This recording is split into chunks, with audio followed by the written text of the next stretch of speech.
Hello friends, welcome back to my channel. मैं हूं आपकी फ्रेंड वर्षा। आज की इस वीडियो में यहाँ पर हम बात करेंगे टीचिंग एप्टीट्यूड के क्वेश्चन की। आप लोग आ जाइए, फिर स्टार्ट करते हैं क्वेश्चंस।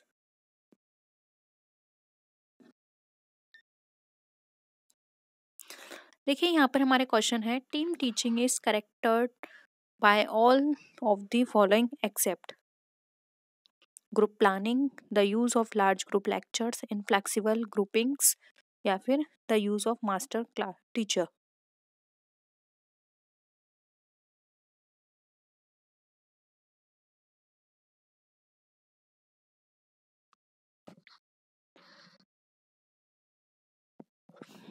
क्या लग रहा है आपको इसका आंसर? देखिए, अगर हम बात करें टीम टीचिंग की, तो इसके अंदर एक लार्ज ग्रुप होता है जिसके अंदर कुछ टीम बना दी जाती हैं, 2 से 3 टीचर की, जो कि पूरे क्लास को हैंडल करते हैं। यानी कि एक लार्ज क्लास होती है, लार्ज लेक्चर होता है, वहाँ पे कंडक्ट किया जाता है। इसलिए यहाँ पर देखिए, ग्रुप प्लानिंग बिल्कुल सही है, the use of large group lectures ये भी बिल्कुल सही है, and use of master teacher ये भी बिल्कुल सही है। इनमें जो नहीं है वो है इनफ्लेक्सिबल ग्रुपिंग, जबकि ये फ्लेक्सिबल ग्रुपिंग होती है। ठीक है, यानी कि चेंज होते रहते हैं ग्रुप्स। तो यहाँ पर ऑप्शन सी जो है हमारा राइट आंसर हो जाएगा। ठीक है, नेक्स्ट आइए।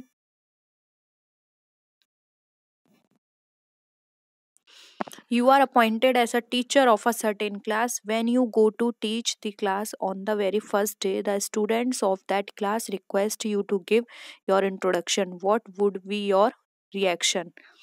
You would not pay attention to to their request. You would give your brief introduction and then get the introduction of all the students. You would scold them and force them to sit down, या फिर any one of the above। बताइए, क्या लगता है इसका answer?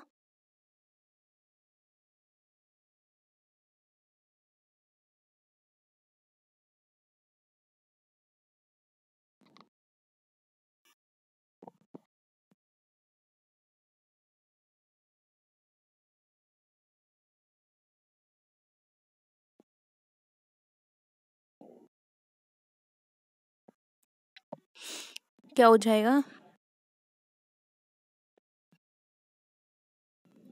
Right, देखिए यहाँ पर आंसर हो जाएगा B, you would give your brief introduction and then get the introduction of all the students. ठीक है, यानी कि यहाँ पर आप क्या कर रहे हैं, एक ब्रीफ इंट्रोडक्शन देंगे, उसके बाद आप अपने जो भी स्टूडेंट हैं उनका इंट्रोडक्शन लेंगे। ठीक है, तो यहाँ पर ऑप्शन बी राइट आंसर हो जाएगा। नेक्स्ट है, who among the following would be more successful in getting education? The one who is dedicated and committed, the one who has curiosity to learn, the one who is intelligent, the one who would get an able teacher।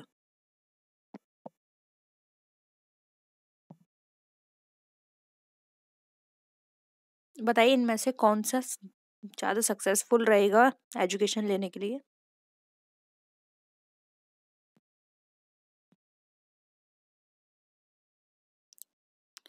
देखिए, यहाँ पर बात करें तो option B बिल्कुल correct होगा, क्योंकि जब तक हमारे अंदर कोई किसी भी चीज़ को सीखने की क्यूरियोसिटी नहीं होती, तब तक हम किसी भी चीज़ को नहीं सीख सकते। यानी कि क्यूरियोसिटी होना बहुत ज़रूरी है। क्यूरियोसिटी एक तरह से हमारे अंदर इंटरेस्ट को डेवलप करता है, जिससे हम किसी भी चीज़ को अच्छे से समझने की कोशिश करते हैं। तो यहाँ पर ऑप्शन बी राइट आंसर हो जाएगा। डेडिकेटेड और कमिटेड, यहाँ पे मोर सक्सेसफुल पॉइंट हमें नहीं लगता है, और इंटेलिजेंट भी नहीं लगता है। इंटेलिजेंट तो यहाँ पर एक ये चीज़ बताई जा रही है कि हाँ, वो चीज़ों को समझता है, उसको चीज़ों की नॉलेज है। और फिर है हमारा, you would get an able teacher.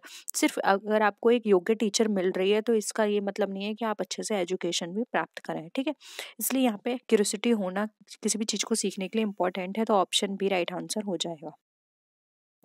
Next है, the modern education system is not employment oriented, does not give students the practice of working with their hands, is generally bookish or theoretical, all of the above। बताइए,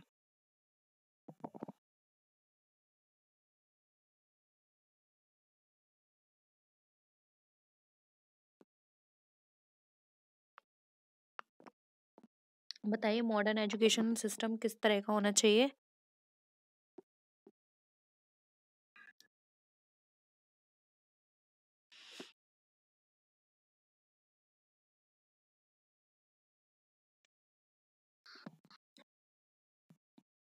देखिए यहाँ पर हमारा जो option होगा वो हो जाएगा ऑप्शन डी। जो मॉडर्न हमारा सिस्टम है वो एम्प्लॉयमेंट ओरिएंटेड नहीं है, वो है लर्निंग ओरिएंटेड। फिर है does not give student the practice of working with their hands, क्योंकि अब बहुत सारी चीज़ें हमारी ऑनलाइन बेसिस पर होती हैं, तो यहाँ पर जो स्टूडेंट की वर्किंग है वो इतनी प्रॉपर तरीके से हैंड से नहीं हो पा रही है, क्योंकि बहुत सारी चीज़ें अब डिजिटलाइज हो गई हैं। और फिर है इस जर्नली बुकिश और थ्योरेटिकल, ये भी बिल्कुल सही है कि बुकिश और थ्योरेटिकल दोनों हैं, यानी कि थ्योरेटिकल बेसिस पर अब चीज़ें ज़्यादा बच्चों को पढ़ाई जाती हैं। तो मॉडर्न एजुकेशन सिस्टम हमारा इस तरह का है, इसलिए ऑप्शन डी राइट आंसर है। नेक्स्ट क्वेश्चन देखिए, in your view teaching is a process, a dialogue, an art, a skill।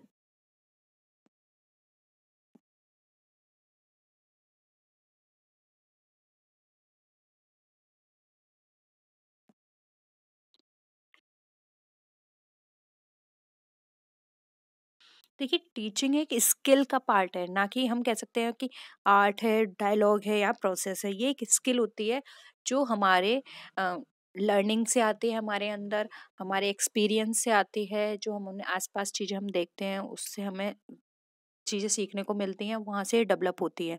इसलिए हम कह सकते हैं टीचिंग क्या है, एक स्किल है।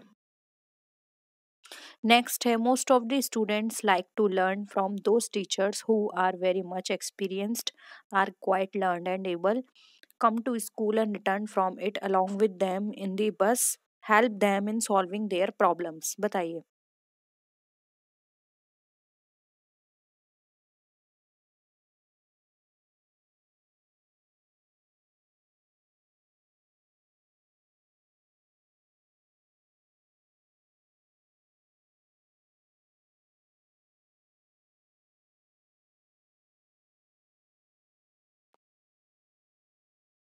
बताइए मोस्ट ऑफ द स्टूडेंट्स जो हैं वो उन टीचरों से पढ़ना या सीखना पसंद करते हैं जो कैसे होते हैं, जो हेल्प करते हैं उनकी प्रॉब्लम को सॉल्व करने में। एक्सपीरियंस से उनको कोई लेना देना नहीं है। जो टीचर अच्छे से बच्चों को हैंडल कर रहा है, बच्चे की बात सुन रहा है, बच्चों से पोलाइटली बात करता है, बच्चे उनके पास ज़्यादा जाते हैं। Quite learn and able, come to school and return from it along with in the bus, ये भी बिल्कुल, ये तीनों ही पॉइंट गलत हैं। जो उनकी प्रॉब्लम को सॉल्व करे बच्चे उनको पसंद करते हैं। ठीक है, नेक्स्ट देखिए, education is a triangular process. Its three angles are school, students, teacher, student, school, acknowledge, acquisition of knowledge, teacher, student, knowledge, student, teacher, social environment. बताइए क्या है ट्रायंगुलर प्रोसेस।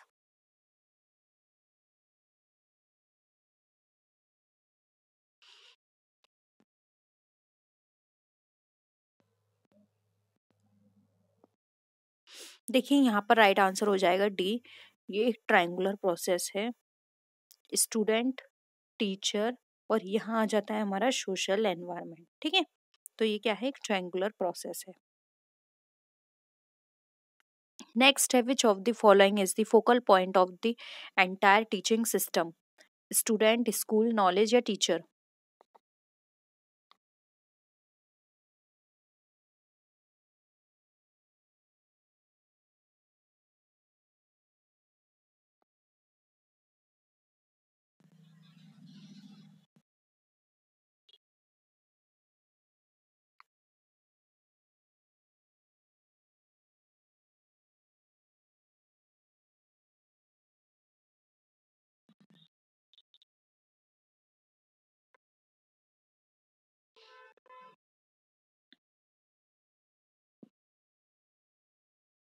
क्या लगता है आपको इसका आंसर। देखिए यहाँ पर हम बात कर रहे हैं एंटायर टीचिंग सिस्टम हमारा स्टूडेंट पे बेस्ड होता है कि स्टूडेंट की लर्निंग कैसी है, स्टूडेंट का माइंड कैसा है, कितना चीज़ों को वो ले सकता है, समझ सकता है और कितनी अंडरस्टैंडिंग है उसकी। पूरा एजुकेशन सिस्टम हमारा उस पर डिपेंड करता है, क्योंकि स्टूडेंट के बेसिस पर ही हम अपने टीचिंग एड डिसाइड करते हैं, हम अपना कंटेंट डिसाइड करते हैं कि कंटेंट की लैंग्वेज कैसी हो, स्टूडेंट के अकॉर्डिंग होनी चाहिए। तो ये सारा हमारा फोकल पॉइंट होता है स्टूडेंट पर। ठीक है, नेक्स्ट है which one of the following is an indicative of the quality of teaching, बताइए। Pass percentage of the students, standard of answers replied by students in the classroom, standard of question raised by students in the classroom, या फिर period of maintaining peace in the classroom, बताइए।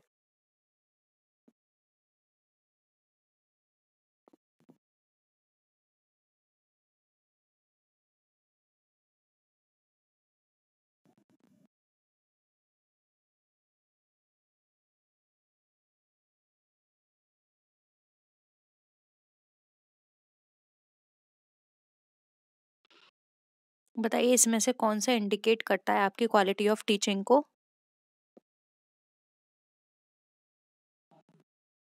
देखिए यहाँ पर इसका right answer हो जाएगा option number, बताइए क्या, ऑप्शन नंबर सी। आप जिस तरह की टीचिंग करते हैं वही बच्चे समझते हैं और उसी हिसाब से वो क्या करते हैं, क्वेश्चन रेज कर रहे हैं। अगर क्वेश्चन रेज नहीं कर रहे हैं इट मीन्स उन्हें कुछ समझ नहीं आ रहा और आपकी टीचिंग सही नहीं है। अगर बच्चों को कुछ समझ में आएगा तो वो उसी के बेसिस पर क्वेश्चन रेज करते हैं, इसलिए ऑप्शन सी हमारा यहाँ पर राइट आंसर हो जाएगा। नेक्स्ट देखिए, the main purpose of teaching is, क्या है मेन पर्पस टीचिंग का। Development of reasoning power, development of thinking power, both A and B, या फिर गिविंग इंफॉर्मेशन ओनली।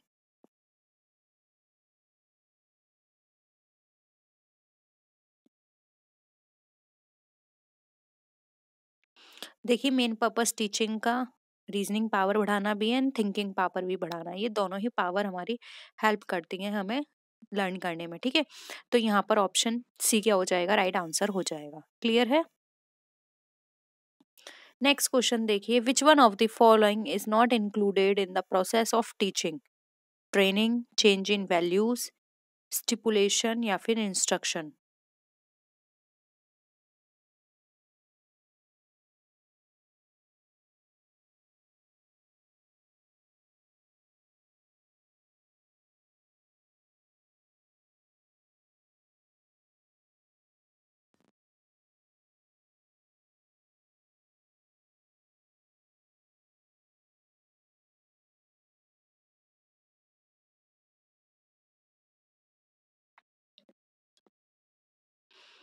क्या हो जाएगा answer.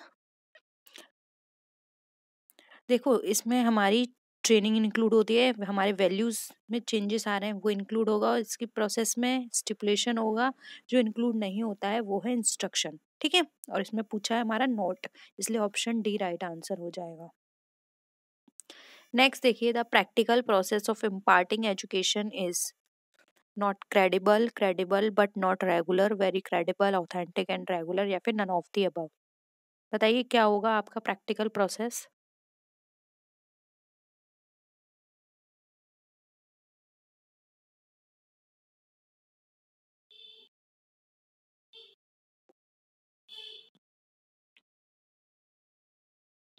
Option C right answer हो जाएगा, very credible, authentic and regular.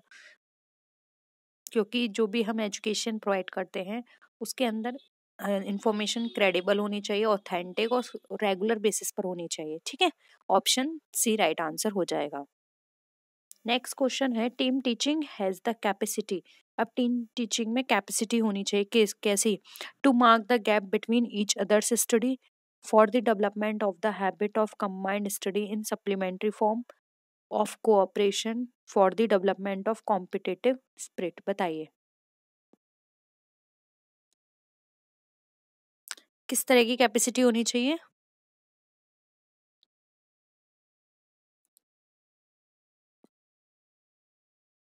देखिए ये पॉइंट भी सही लग रहा है, to mark the gap between each others study, यानी एक दूसरे की स्टडी में कोई भी गैप है तो यहाँ पर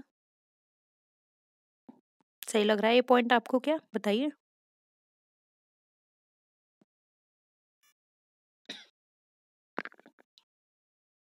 देखिए कॉम्पिटिटिव स्पिरिट अगर आप अपने अंदर लाएंगे तो कभी भी आप अच्छे से टीम टीचिंग नहीं कर सकते, आपके अंदर कभी भी कॉम्पिटिटिव स्पिरिट नहीं होनी चाहिए।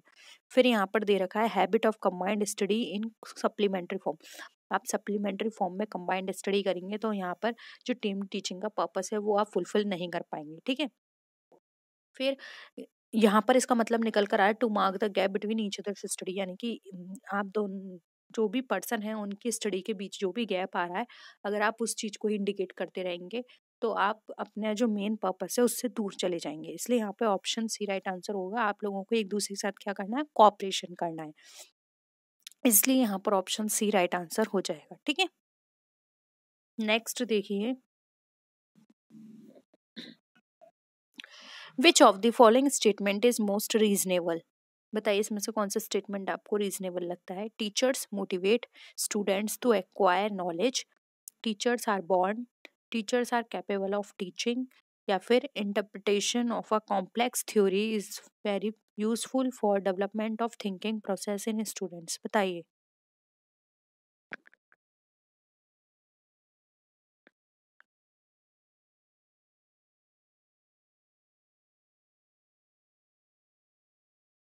इसमें से कौन सा स्टेटमेंट आपको ज़्यादा रिलायबल लगता है।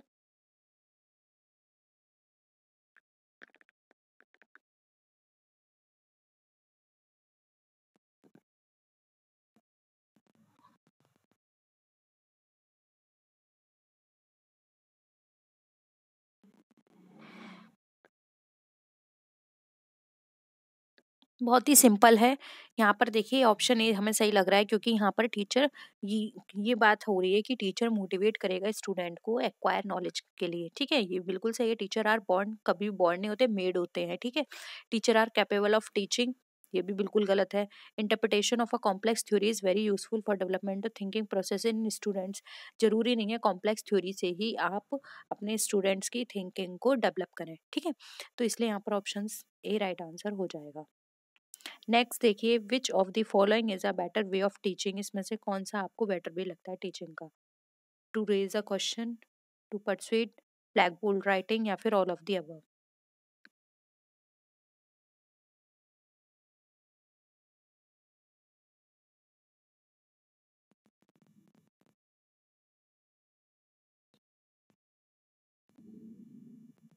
देखिए हम टीचिंग कर सकते हैं, रेज क्वेश्चन ये बिल्कुल सही है, क्योंकि इससे क्रॉस चेकिंग हो जाएगी बच्चों को कितना समझ में आया। टू परsuade भी हमारे लिए बहुत ही इंपॉर्टेंट है। ब्लैक बोल्ड राइटिंग से क्या होता है, अगर आप ब्लैक बोर्ड पे कुछ लिखते हैं तो बच्चे उस पर ज़्यादा फोकस करते हैं और वो फिर उनके माइंड में बहुत जल्दी इमेज बन जाती है।